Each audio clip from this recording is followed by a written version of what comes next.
अरे वेड्या, किती वेळा मी तुझ्या दारात येऊन उभा राहू? किती वेळा तुला हाक मारू? आज मी स्वतःहून तुझ्याकडे चालत आलो आहे.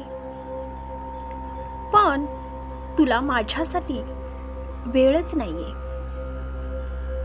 इतका व्यस्त झाला आहेस या मायेच्या जगात. ज्या संसाराला तू तुझं मानतोस, ज्या नात्यांच्या मागे तू धावतोयस, ती सगळी नाती तुला एक दिवस सोडून जाणार आहेत. पण बाळा, तू विसरलास तरी तुझा हा स्वामी तुला विसरलेला नाही. मी तुझ्या घराच्या उंबऱ्यावर उभा आहे, तुला साद घालतोय. पण तुझे कान या जगाच्या खोट्या गोंधळात इतके बधीर झाले आहेत की तुला माझा हा आर्त आवाज ऐकू येत नाहीये. आज मी तुला काहीतरी खूप महत्त्वाचं सांगण्यासाठी, तुझा हात धरण्यासाठी इथे आलो आहे.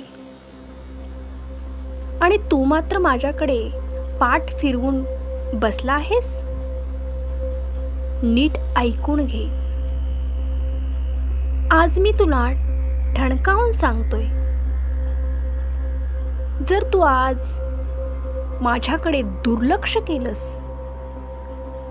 जर आज तू तुझा अहंकार मोठा मानला आणि माझ्या शब्दांना किंमत दिली नाहीस,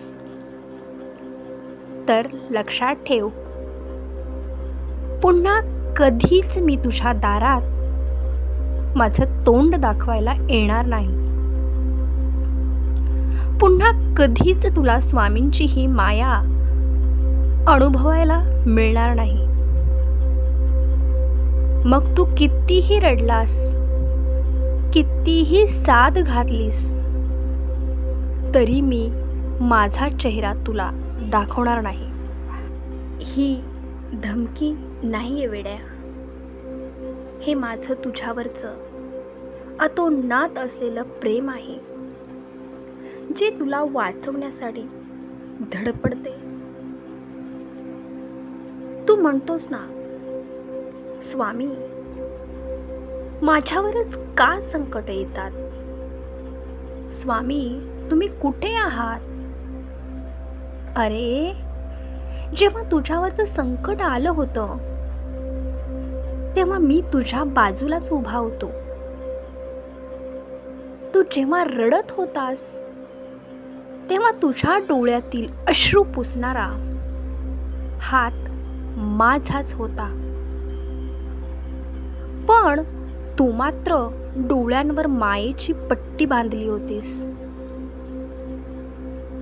तुला वाटलं तू तुझ्या कष्टाने सावरलास, पण प्रत्यक्षात मी तुला माझ्या खांद्यावर उचलून धरलं होतं. जेव्हा मी चांगल्या विचारांच्या रूपात तुला काही सुचवायचा प्रयत्न करतो, तेव्हा तू त्या विचारांना झिडकारतोस. जेव्हा मी एखाद्या गरजू माणसांच्या रूपात तुझ्या मदतीची अपेक्षा करतो, तेव्हा तू तुझा अहंकार दाखवतोस.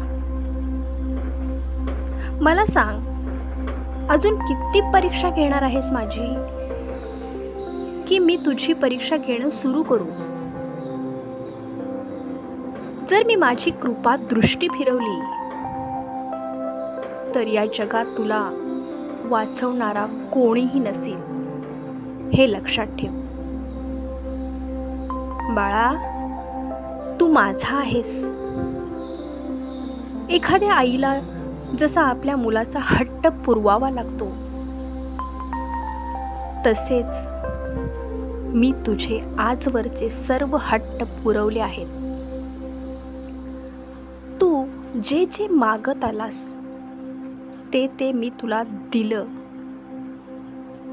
कधी तुझ्या पात्रतेपेक्षा जास्त दिलं, तर कधी तुझ्या कल्याणासाठी थोडं उशिरा सुद्धा दिलं. पण आता तू चुकीच्या वाटेवर जातोयस. हे मोहमायेचं जाळं तुला गिळायला बघतंय आणि मी तुला त्यातून बाहेर काढायला हात पुढे केलाय. तो हात घट्ट धरून ठेव. विसरलास का माझं ते वचन? भिवू नकोस, मी तुझ्या पाठीशी आहे. हे वचन मी आजही पाळतोय. पण तू मात्र माझ्या अस्तित्वावरच शंका घेतोयस. उठ, हा आळस सोड, हा भ्रम सोडून दे आणि माझ्या चरणांशी ये. सांभाळ स्वतःला. ही वेळ, ही संधी पुन्हा येणार नाही. आज ही वेळ गेलेली नाही. जर तू आज एक पाऊल माझ्याकडे विश्वासाने टाकलंस, तर मी तुझ्यासाठी 10 पावलं पुढे येईन. तुझ्या आयुष्यातील सर्व संकटांचा डोंगर मी एका क्षणात बाजूला करेन. पण जर आज पाठ फिरवलीस, तर भविष्यातील अंधारात तू खूप एकटा पडशील. लक्षात ठेव, मी तुझा पाठीराखा आहे, तुझा काळ आहे आणि तुझा आधारही मीच आहे. माझ्या या शब्दांकडे दुर्लक्ष करू नकोस, नाहीतर नंतर पश्चाताप करण्याची ही वेळ उरणार नाही. वळून बघ माझ्याकडे. मी आजही तिथेच उभा आहे, जिथे तू मला सोडून गेला होतास. बोल, येशील का माझ्याकडे? धरशील का माझा हात? बोल. श्री स्वामी समर्थ.